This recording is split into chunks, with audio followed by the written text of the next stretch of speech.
Saludos, chicos. Vamos a conversar en esta oportunidad acerca del test de razonamiento diferencial aplicado, conocido como TRDA, una prueba que aunque ciertamente evalúa el factor G como uno de los componentes de inteligencia, se considera una prueba factorial porque es una especie de batería donde se evalúan 6 habilidades específicas, es decir, 6 tipos diferentes de razonamiento. Vamos a comenzar conociendo su ficha técnica.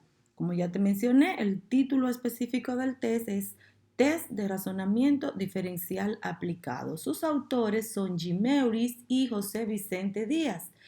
Esta prueba evalúa 6 aptitudes y permite detectar fortalezas y debilidades que un individuo posee en habilidades intelectuales específicas. Está destinada a evaluar estudiantes de término de secundaria, estudiantes universitarios y adultos en sentido general. ¿En cuáles áreas se utiliza esta prueba? Pues en el área educativa, para la evaluación de vocacional y también para selección de personal. Ojo, aunque estamos en pruebas de aptitudes e intereses, esta prueba la estamos conociendo porque tiene la doble utilización para orientación vocacional y también puede utilizarse en selección de personal. Así que no te sorprendas si en algún momento de tu carrera alguien te dice que esta es una prueba organizacional, también estaría en lo correcto. En cuanto al tiempo de duración, esta prueba no tiene un tiempo específico, pues cada subprueba, te mencioné que es una batería compuesta por varios subtests, entonces cada subprueba tiene un tiempo exacto para aplicarse. El tiempo total de aplicación es aproximadamente, y quiero que subrayes aproximadamente entre 30 y 45 minutos, aproximadamente. La administración puede ser tanto individual como colectiva y en República Dominicana la prueba fue adaptada por el Centro de Psicología Aplicada. Vamos a conocer la descripción general de la prueba. En cuanto al razonamiento general, podríamos decirte que este factor lo que hace es medir la capacidad del sujeto para resolver problemas lógicos, para prever y planear situaciones utilizando el razonamiento inductivo y deductivo, es decir, la facultad que le permite resolver problemas, extraer conclusiones y aprender de manera consciente de los hechos, estableciendo conexiones causales y lógicas necesarias entre ellos. Evalúa también el razonamiento verbal o el famoso factor RV, el cual mide la habilidad para entender las ideas expresadas con palabras y utilizarlas en la modalidad de analogía. Hace referencia a la capacidad de extraer el significado de una palabra y manejar correctamente su uso.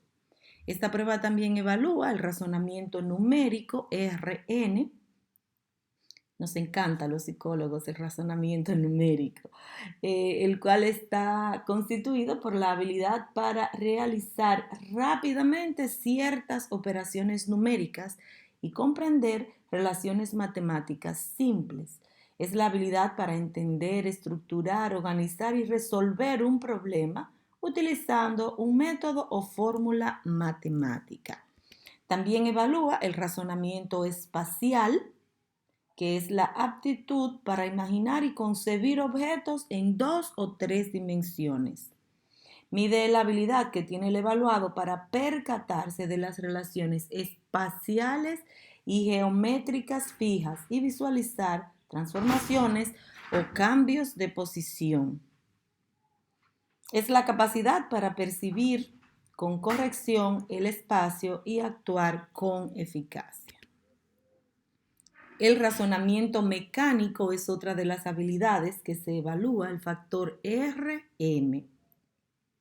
Esta es la capacidad para razonar utilizando problemas cuya solución implica el entendimiento de conceptos mecánicos. Es como quien dice esa capacidad para comprender y entender los principios mecánicos básicos con los cuales operan las maquinarias, herramientas, entre otros. Y finalmente evalúa la fluidez verbal, FV, que no es lo mismo que razonamiento verbal. Quiero que te centres muy bien y que escuches muy bien el concepto de cada uno para que puedas comprender la diferencia. La fluidez verbal es la capacidad para producir, expresar, escribir y relacionar palabras correctamente, con facilidad y espontaneidad. Es la habilidad que se encarga de la comprensión de las frases, de la fluidez verbal y del conocimiento de las palabras. Es la capacidad que tiene un individuo para expresarse o razonar utilizando el lenguaje. Quiero aclararte que esta prueba puede ser utilizada. ¿Recuerdas cuando conocimos la ética psicométrica y vimos quiénes, o sea, mejor dicho, cuáles profesionales podrían utilizar cuáles pruebas? Bueno, pues el TREDA es una prueba que puede ser utilizada por orientadores vocacionales, pedagogos, consejeros escolares, psicólogos educativos, como parte de la batería de orientación para la elección de carrera. Es decir, es una de las pruebas que corresponde a la primera categoría. Vamos a conocer las instrucciones de aplicación del TRDA. Es importante recordarte que debes crear un clima favorable para la situación de prueba.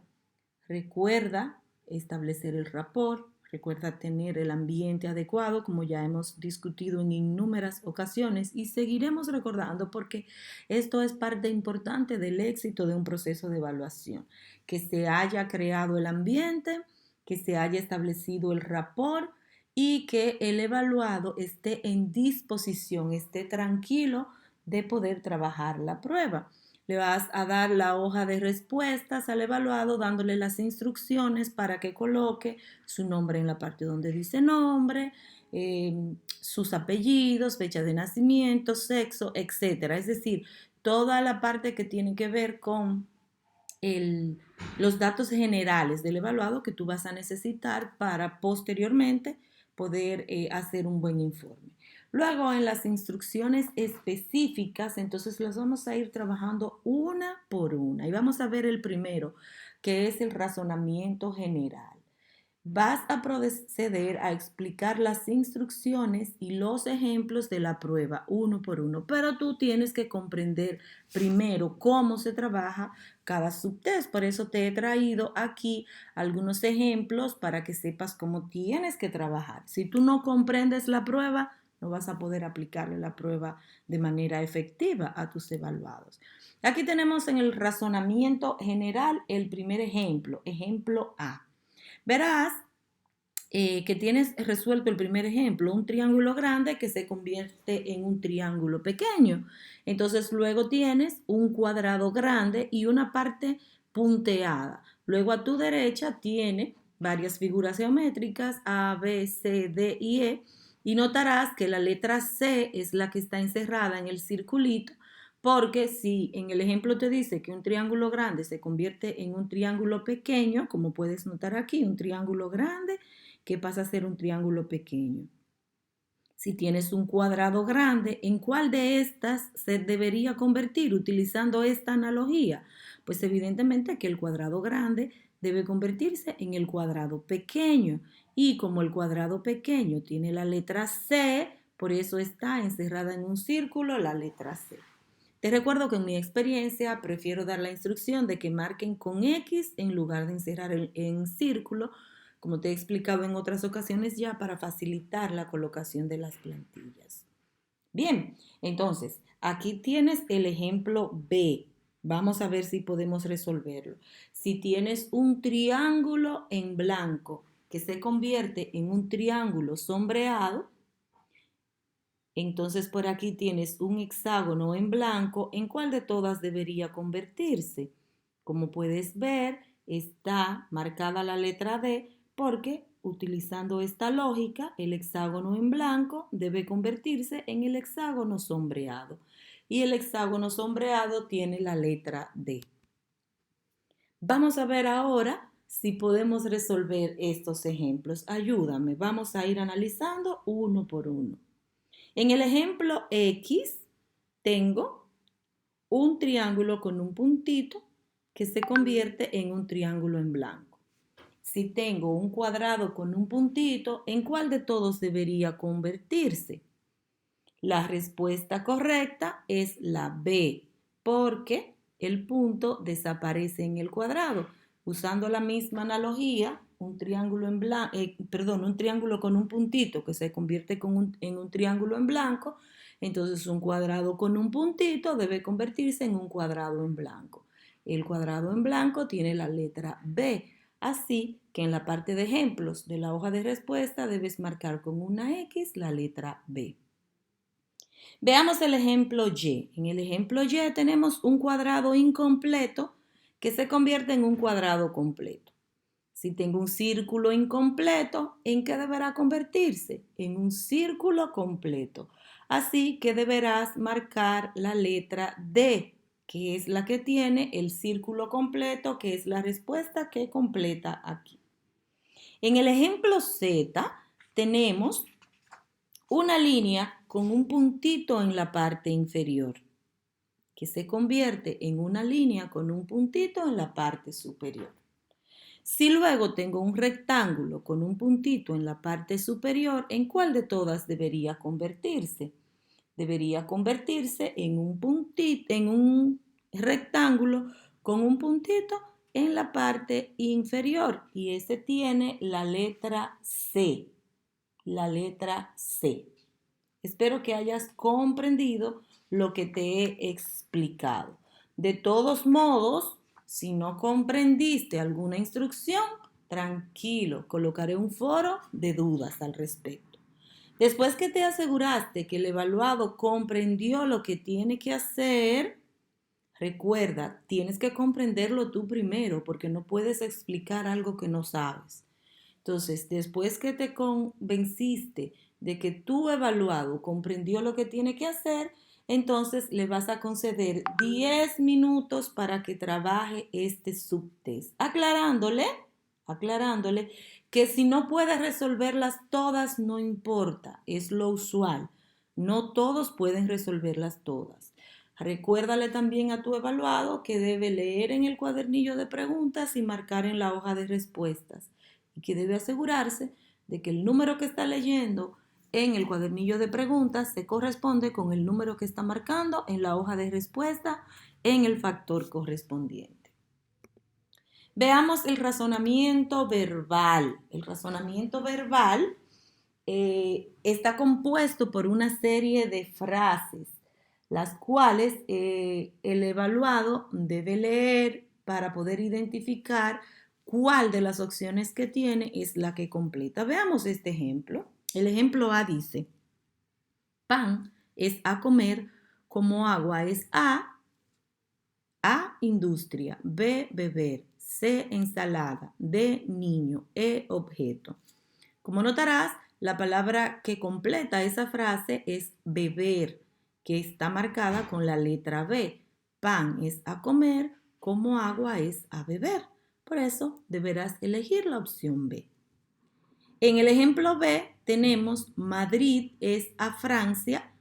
Perdón, me traicionó el inconsciente. Madrid es a España, como París es A Bélgica, B Italia, C Francia, D Alemania, E Turquía. La respuesta correcta es Francia, porque la relación que hay entre Madrid y España es la relación que hay entre París y Francia.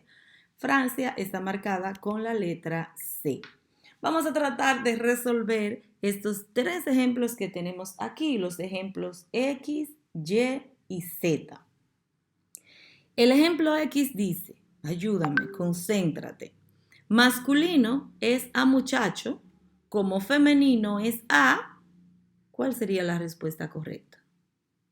Esa misma, la respuesta correcta es muchacha, que está marcada en este ejemplo con la letra D. En el ejemplo Y, verde es a color, como salado es a, ¿cuál será la respuesta? Gusto, exactamente. La relación que hay entre verde y color es la relación que hay entre salado y gusto. Y gusto está marcado con la letra A. El ejemplo Z dice 2 es A segundo como 1 es A. Analiza bien, chequea bien. ¿Cuál completa? Primero, exactamente, primero. Y primero está marcado con la letra E. Muy fácil, el factor de razonamiento verbal. Después que te asegures que tu evaluado ha comprendido las instrucciones de administración, le vas a conceder 8 minutos para que trabaje esta prueba. Continuamos con el razonamiento numérico. En esta prueba vas a encontrar series de números, varias series de números. Entonces, la tarea del evaluado va a consistir en determinar qué número debe seguir a continuación. Vamos a ver estos ejemplos. En el ejemplo A tenemos 3, 4, 5, 6, 7. El que sigue, evidentemente, es el 8, el número 8. Luego, en el ejemplo B, tenemos 1, 3, 5, 7, 9, 11. Como habrás notado, aquí estamos contando de 2 en 2 impar. Así que después del 11, ¿cuál sería el que sigue? El 13, porque estamos contando impar de 2 en 2. Muy fácil. Vamos a ver entonces si podemos resolver estos ejemplos que tienes aquí. Ejemplos X, Y y Z. Te aclaro, si no te has dado cuenta ya, que estos ejemplos que estoy trabajando aquí, tú los tienes en tu manual de instrucciones, en el sobre de tu prueba. Así que puedes ir y buscar el cuadernillo si quieres y puedes ir verificando para que así estés más ubicado. En el ejemplo X tenemos 35, 30, 25, 20. ¿Cuál es el que sigue? Vamos a ver, ya descubriste cuál es el orden lógico. 35, 30, 25, 20. Vamos descendiendo de 5 en 5. Entonces, si a 20 yo le quito 5, ¿qué me queda? Me queda 15. Y 15 está marcado con la letra B. Así que en la parte de ejemplos de RN, en el ejemplo X, debo marcar con una X la letra B. Veamos el ejemplo Y. 2 y medio, 3. 3 y medio, 4. 4 y medio, ¿qué sigue? ¿Cuál es la lógica? Vamos aumentando de medio en medio, de punto 5 en punto 5. Entonces, después de 4 y medio, si yo le subo medio, seguiría el 5. Pero, ¿qué pasa? Que 5 no está entre las opciones de respuestas que tengo ahí. Entonces, elijo la E, que dice ninguna de ellas. En el siguiente ejemplo, el ejemplo Z, tengo 10, 24, 20, 25, 30, 26, 40, 27, 50, 28. ¿Cuál es la respuesta correcta? Analiza bien. Primero, ¿cuál es la lógica que se está siguiendo? ¿Cuál es la analogía? Notarás que aquí tenemos dos series de números. Dos series. Una que va de 10 en 10, que es la de abajo. Habrás notado aquí, ¿verdad? 10, 20, 30, 40, 50. Y otra que arriba que va de 1 en 1, 24, 25, 26, 27, 28. El número que me está pidiendo es el que va aquí. ¿Cuál es el que alterna? Si aquí voy con la serie de 10 en 10, después de 50, ¿cuál sigue? El 60, el número 60, que está en el ejemplo Z marcado con la letra D. Entonces marcaría con una X la letra D. Muy fácil, ¿verdad que sí? Cuando te hayas asegurado que tú comprendiste, estarás listo entonces para poder administrárselo a otra persona. Razonamiento espacial. En el razonamiento espacial es una prueba que mide la capacidad del evaluado para determinar figuras en 2 o 3 dimensiones. Aquí vamos a trabajar con cubos y vas a encontrar una serie de cubos que pueden girar en varias direcciones. Y ojo, tienes que entender esto muy bien. Las direcciones en las que puede girar el cubo son hacia la derecha, hacia la izquierda, hacia adelante o hacia detrás. Son las 4 posibilidades de girar que tiene cualquier cubo. Entonces, tu trabajo consiste en determinar hacia dónde gira el cubo. Cuando hayas determinado hacia dónde gira el cubo, entonces podrás determinar cuál es la respuesta que sigue. Aquí te tengo un primer ejemplo. Como puedes notar, el cubo que tenemos por aquí tiene arriba un puntito que lo puedes ver. Aquí tiene 2 líneas que forman una especie de T y aquí puedes ver la mitad sombreada de la cara del cubo. Luego aquí notarás que ese puntito que estaba arriba ahora está a la derecha y que en estas 2 líneas la que estaba arriba ahora está a la derecha y el puntito sombreado no aparece y arriba aparece una X.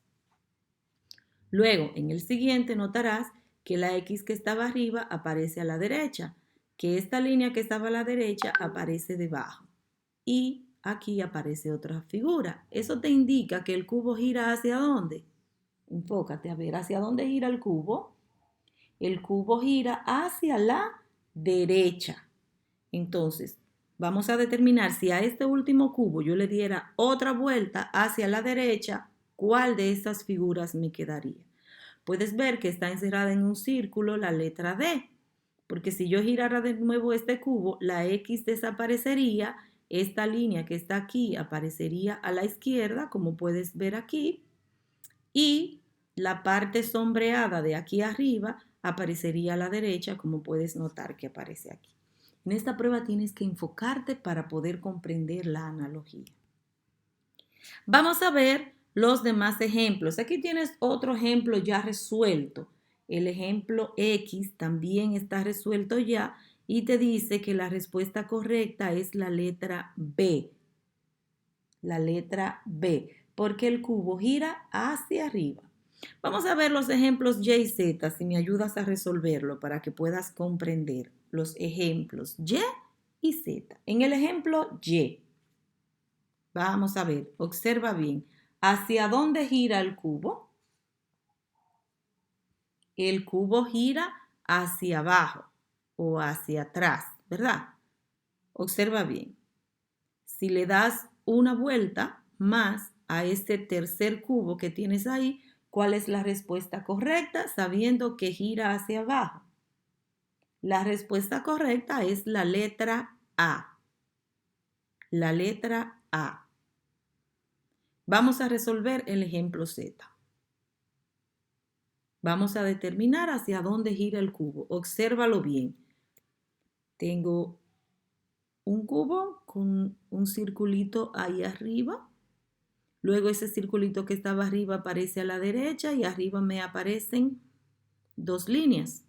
Luego esas 2 líneas aparecen a la derecha y el circulito desaparece. Luego aparece medio sombreado que posteriormente aparece a la derecha. ¿Hacia dónde gira el cubo? El cubo gira hacia la derecha. Así que si a esta figura yo le diera una vuelta más hacia la derecha, me quedaría como está en la letra C, que es la respuesta correcta.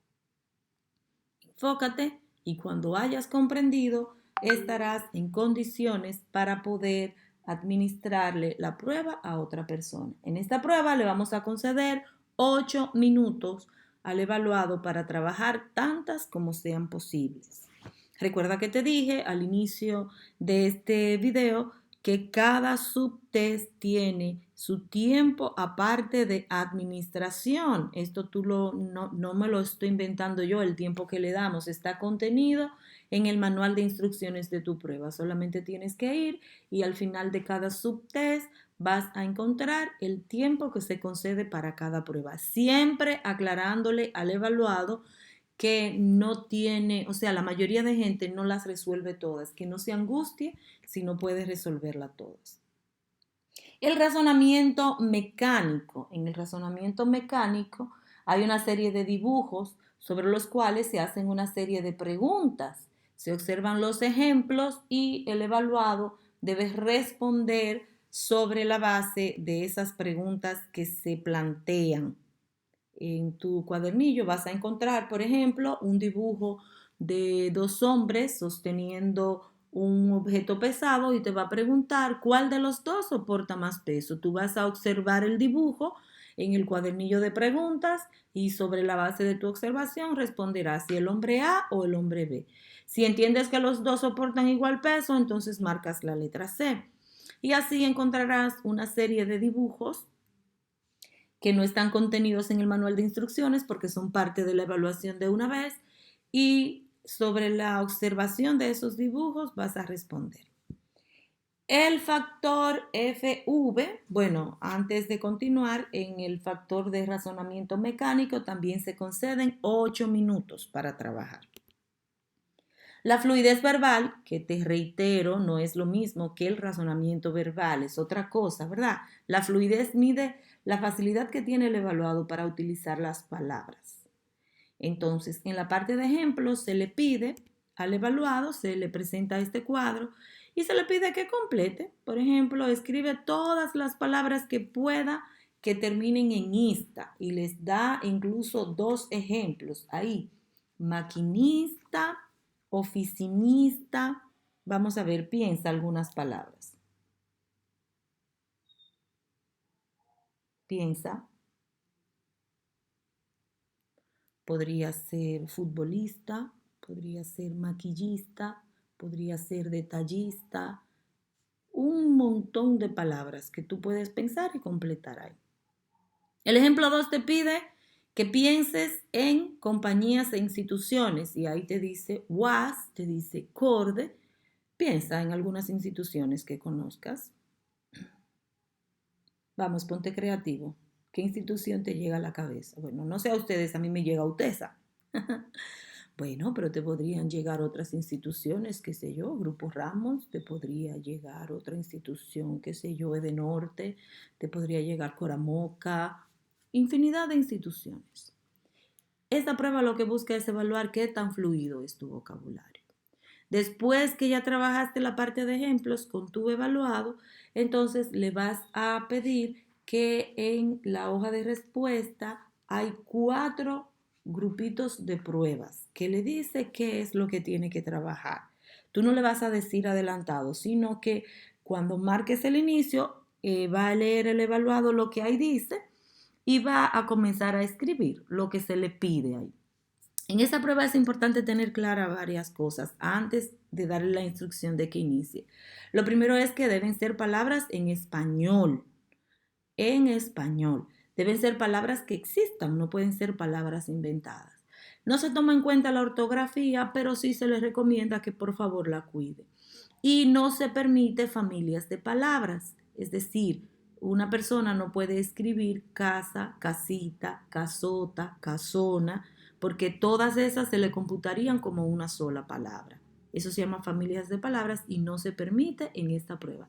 Eso tú debes aclarárselo al evaluado para que no cometa el error porque es la primera tentación que la mayoría suele tener.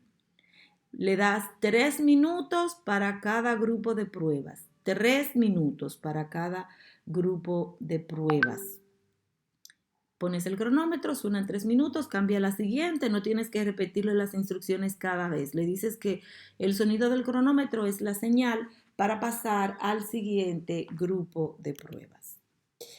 Y tú te preguntarás, ok, ¿ahora qué sigue? Pues como sabes, y te he dicho en muchísimas ocasiones, y aquí te lo traigo en negritas, para poder aprender psicometría tienes que practicar psicometría. Así que yo te invito a hacerte una autoadministración del TRDA por 2 razones.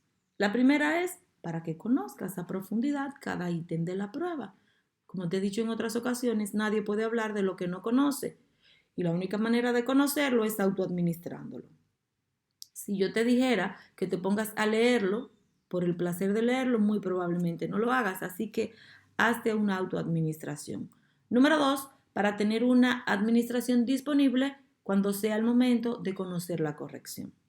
Te aclaro que esta autoadministración que te vas a hacer es con fines pedagógicos, siempre te lo digo, para que no te preocupes mucho por los resultados, es con fines pedagógicos. De todos modos, te animo a realizarla lo mejor posible. cumpliendo los tiempos, para que desde ya te familiarices con las variables que debes controlar en una situación de evaluación clínica, en este caso, evaluación vocacional. Ten pendiente que todo lo vas a marcar aquí en la hoja de respuesta. Mira que está trabajada en columnas, hacia abajo cada factor, hacia abajo cada factor. Detrás tienes los ejemplos de la última prueba, que es fluidez verbal, y dentro para trabajar fluidez verbal. Y vas a leer todo aquí en el cuadernillo de preguntas, no manual de instrucciones, ¿eh? En el manual de instrucciones vas a encontrar lo que yo te he compartido en este video. En el cuadernillo de preguntas vas a encontrar todas las preguntas. Lees aquí y marcas aquí. Lees aquí, marcas aquí. Lees aquí, marcas aquí. Si marcas aquí, habrás dañado el manual y no podrás calificar la prueba. En la próxima entrega trabajaremos las instrucciones de corrección si Dios lo permite. Debajo de este video te estaré colocando un audio con las instrucciones de corrección y debajo de eso te estaré colocando un foro para que plantees todas las inquietudes que tengas en cualquiera de estos recursos. Cuídate mucho.